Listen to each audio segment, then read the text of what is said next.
मित्रों, कहते हैं कि जब भगवान देने पे आता है ना तो छप्पड़ फाड़ के देता है, और जब भगवान आपसे रूठ जाता है तो चमड़ी उधेड़ लेता है।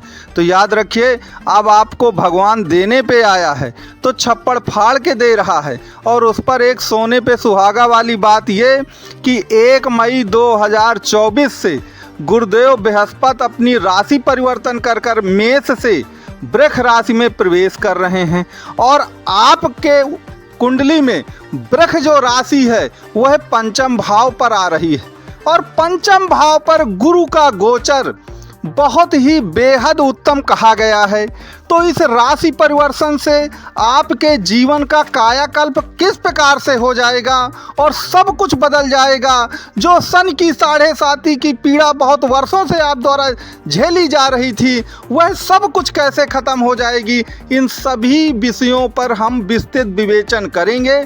तो आप वीडियो को स्किप किए बिना अंत तक देखते रहिए। वीडियो अच्छा लगे तो वीडियो को लाइक, शेयर और सब्सक्राइब जरूर करिए, और कुंडली से संबंधित आपका कोई भी प्रश्न हो तो दिए गए नंबर पे आप संपर्क कर सकते हैं। मित्रों, जैसा कि आपको मालूम है कि आपके गुरुदेव बृहस्पति 1 मई 2024 को वृष राशि के कृत्तिका नक्षत्र में प्रवेश करेंगे। अब आपके कुंडली में वृष राशि पंचम भाव पर पड़ेगी। पंचम भाव एक मूल त्रिकोण भाव होता है, और वहाँ पर जब गुरुदेव जाएंगे तो देखिए, एक तो वह उस भाव के कारक भी हैं, और पंचम भाव आपकी इच्छाओं का, आपकी सफलता का, आपके सडन गेन्स का, आकस्मिक लाभ का, और आपकी लव लाइफ का प्रतिनिधित्व करता है। तो हम बात सडन गेन्स से करते हैं। मेरे पास अक्सर ऐसे फ़ोन आते रहते हैं मकर राशि वालों के कि महाराज, हमने शेयर मार्केट में या ऐसे किसी सडन गेन्स इंस्ट्रूमेंट में इन्वेस्टमेंट किया था, जैसे क्रिप्टो करेंसी है या MCX है या वायदा व्यापार है या ट्रेडिंग है, लेकिन हमको करोड़ों का, अरबों का नुकसान हो गया। तो अब गुरुदेव बृहस्पति पंचम भाव पे आ गए, तो जो भी आपको नुकसान हुआ होगा वो सब कुछ अब रीगेन भी होगा आपका। लेकिन एक चीज़ याद रखिएगा, मेरे ये कहने से आप एकदम कूद मत पड़िएगा उसमें।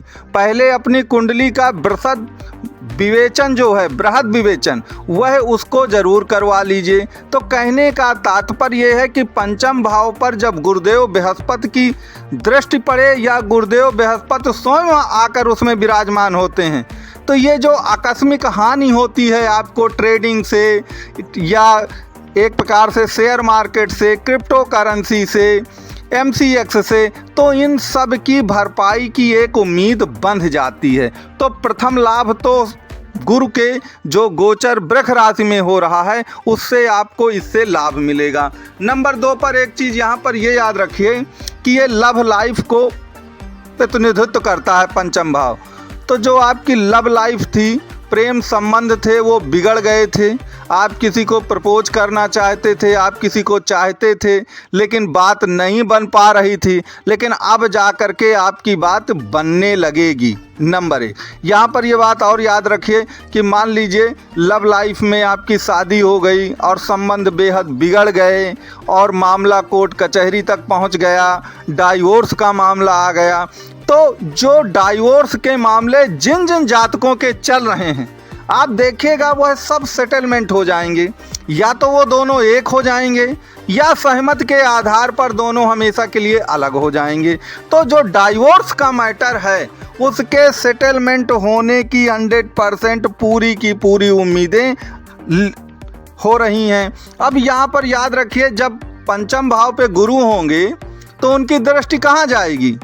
उनकी पंचम दृष्टि आपके भाग्य भाव पर जाएगी। जब वो 5वें भाव पर वृष राशि में बैठे हुए हैं तो उनकी पंचम दृष्टि भाग्य भाव पर जाएगी। और आपको मालूम है कि अगर भाग्य भाव एक्टिवेट हो गया, और भाग्य भाव तभी एक्टिवेट होता है ज़्यादातर जब उसमें या तो बृहस्पति की दृष्टि चली जाए या बृहस्पति स्वयं जाके बैठ जाए।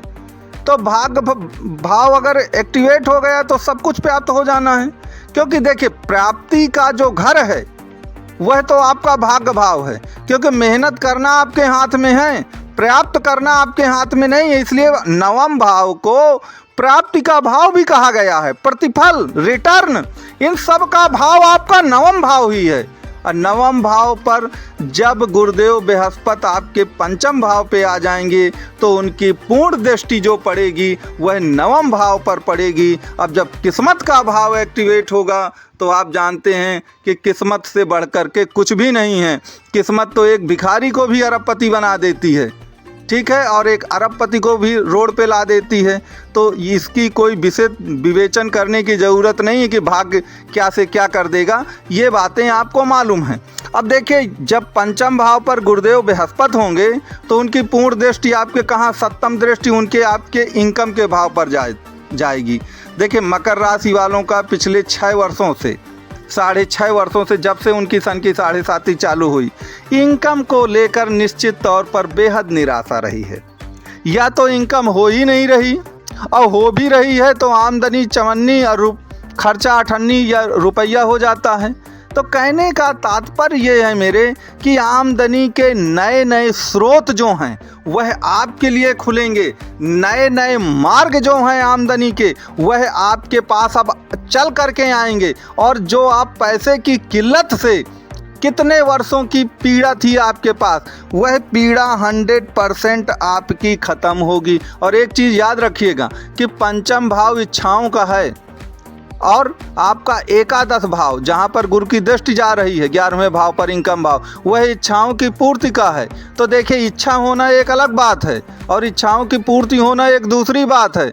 तो याद रखिए, इच्छाओं की पूर्ति पर गुरु की पूर्ण दृष्टि जा रही है और गुरु की पूर्ण दृष्टि इच्छाओं की पूर्ति पर चली जाए और इच्छा के भाव पर वह पंचम भाव पर बैठा हो। अब इससे अच्छा संयोग शायद ही आपको कभी मिल पाए। तो यह आपके लिए बेहद उपयोगी होगा। और गुरु की जो नवम दृष्टि है, तो नवम दृष्टि आप जानते हैं सीधे आपके लग्न पर पड़ेगी, आपके राशि पर पड़ेगी।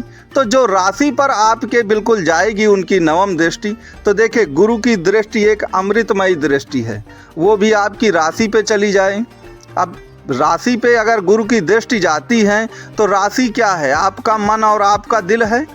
तो मन और दिल से ही आदमी हारता और जीतता है। हम कहते भी हैं कि मन के हारे हार है और मन के जीते जीत है। तो जब गुरु की दृष्टि जाएगी ना तो आप मन से जीत भी जाएंगे। और जब व्यक्ति मन से जीत जाता है ना तो वो इस दुनिया की हर मुसीबत टल जाती है। मन से जीतने पर ही आप पूरी दुनिया को जीत पाते हैं। तो जो गुरु पंचम में बैठे हैं वो तो आपके लिए शुभदायक हैं ही, उनकी दृष्टियां और भी ज़्यादा शुभदायक हैं। तो मित्रों, आपको ये वीडियो कैसा लगा ये आप कमेंट बॉक्स में ज़रूर बताइएगा। वीडियो अच्छा लगा हो तो वीडियो को लाइक, शेयर, सब्सक्राइब करिए। कुंडली से संबंधित किसी भी प्रश्न के लिए आप संपर्क कर सकते हैं।